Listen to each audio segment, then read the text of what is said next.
Welcome back to our series on maritime safety.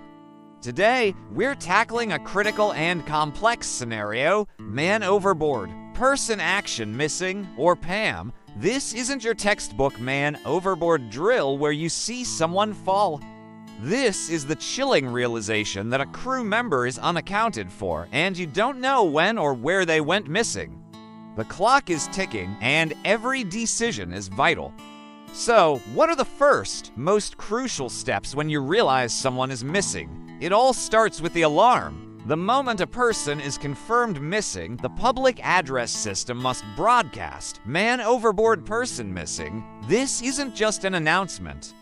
It's the trigger for a ship-wide emergency response. The duty officer on the bridge immediately initiates emergency procedures. Simultaneously, the general alarm is sounded. This musters the entire crew, getting them to their emergency stations, ready for search and rescue operations. While the crew is mustering, the bridge team has a critical task: log everything. They must record the ship's current position, the exact time the person was discovered missing, and, most importantly, any information about the last known sighting of the individual. This last known position becomes the starting point, the datum, for the entire search operation. Every minute counts, and this data is the foundation of your search plan. Alongside this, all non-essential and potentially hazardous operations must cease immediately. This means stopping cargo transfers, halting any major engine maintenance, and securing the deck to ensure the safety of the responding crew. The ship must become a dedicated search and rescue platform. Now, let's talk about ship handling. Unlike a situation where you witness someone go overboard, a PAM scenario is different. You can't just turn the ship around to the point of the incident because you do and know where that point is. This means standard maneuvers like the Williamson, Anderson, or Charnot turns might not be the first choice. They are designed to bring the ship back to a known point, but in a PAM case, you're searching a wide area. So, when would you use these classic turns?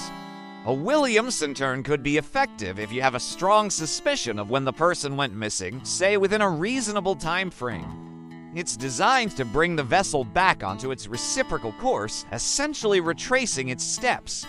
You execute it by putting the rudder hard over to one side. Once the ship has altered course by about 60 degrees from the original heading, you shift the rudder hard over to the opposite side. You continue the turn until you are on the reciprocal course 180 degrees from your original track. This maneuver is methodical but can be slow, taking up a lot of sea room. What about the Anderson turn? This is the fastest method to get back to a point, often called the racetrack turn. It's a continuous, hard-over turn that brings you back along your wake. It is best suited for ships with a tight turning circle and is most effective in clear weather when you believe the missing person is relatively close to your current position. However, in a PAM scenario where the person could have been in the water for hours, the Anderson turn might lead you back to a point that's long past the actual incident location. Then there's the Charnot turn. This turn is particularly useful when a significant amount of time has passed since the person went missing. It is more economical in terms of distance and brings the ship back to a point further astern on its original track, which can be advantageous if the person has been drifting for a while. To perform a Charnot, you put the rudder hard over. After deviating about 240 degrees from the original course, you shift the rudder to the opposite side.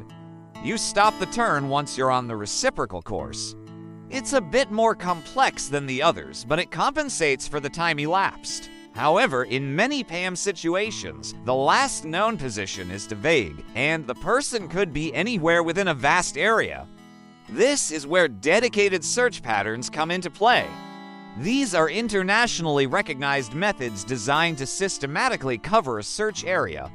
The most common one for a single vessel is the expanding square search, or SS. You start at the datum, the last known position, and sail in a pattern of expanding squares. This is highly effective if you believe the missing person is drifting and allows you to methodically cover the area with the highest probability.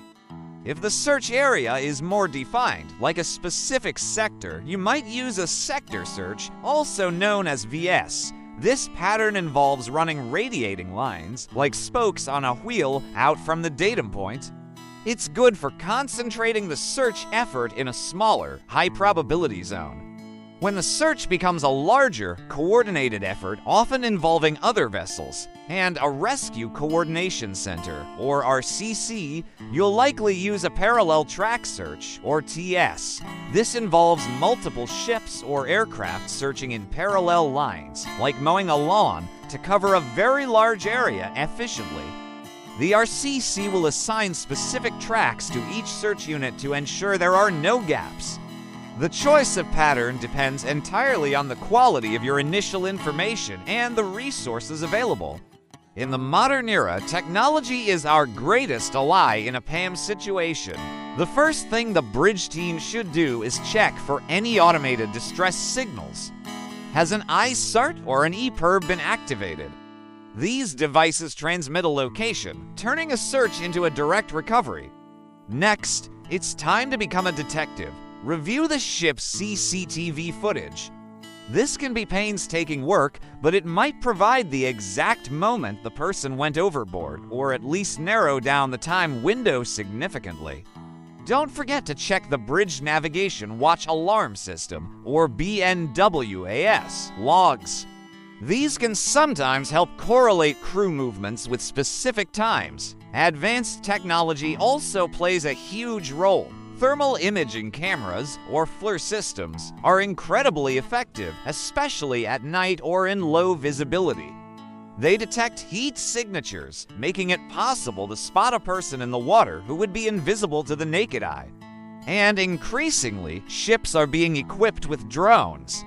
A drone can be launched quickly to provide an aerial view, expanding the search horizon dramatically and allowing the crew to check areas that are difficult to see from the bridge. Of course, none of this technology or these maneuvers work without a well-organized crew. A successful response hinges on clear roles and responsibilities. The bridge team is the nerve center.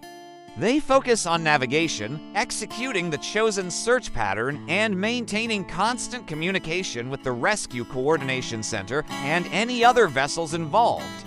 They are the strategic command of the operation. Meanwhile, the deck team is the hands-on response force.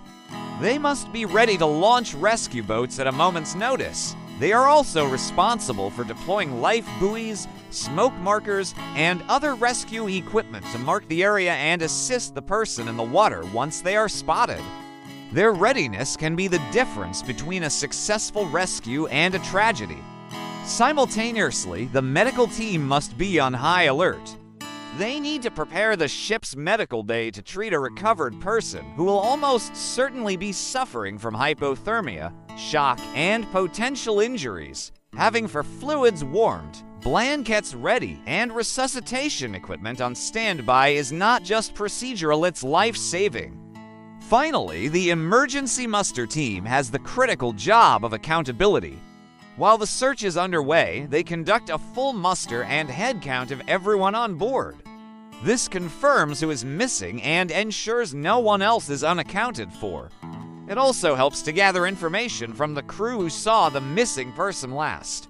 What were they doing? Every small detail can provide a clue to narrow down the search area. A person action missing event is one of the most stressful and demanding emergencies a crew can face.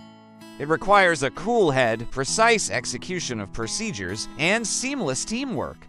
From raising the alarm to organizing the crew and executing complex search patterns, every step is a link in the chain of survival. Training for these scenarios is not just a box-ticking exercise. It's about building the muscle memory and coordination needed when it matters most. Thank you for watching. We hope this overview has been insightful. Stay safe out there, and don't forget to like, subscribe, and hit the notification bell for more content on maritime safety.